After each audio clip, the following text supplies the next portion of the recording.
Welcome to the Salmon Runs YouTube. Enjoy the video. You start by creating a new project in Android Studio and choosing Empty Activity with Kotlin. This immediately scaffolds Gradle and manifest files.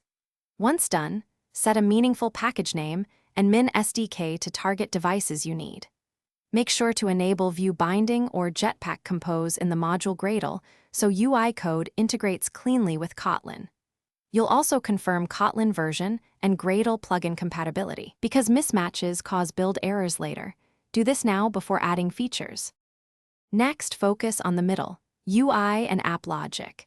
If using XML, build a constraint layout and access views with view binding. If using Compose, create composables and state holders. Implement activity or fragment code in Kotlin, handling lifecycle events and navigation. Use coroutine scopes for async work. Add essential libraries, lifecycle, coroutines, retrofit, or room, then sync Gradle. Once synced, write unitable Kotlin functions and hook UI interactions to view model methods, so logic. Finally, run and validate the app on an emulator and a physical device to exercise permissions, orientations, and network behavior. Use Logcat and the debugger to step through Kotlin code. Use the CPU and memory profilers for performance hotspots.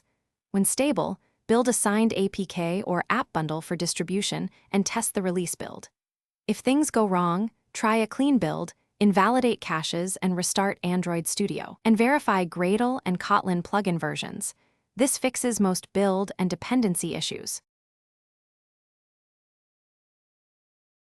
Thanks for watching. Consider subscribing if we helped you.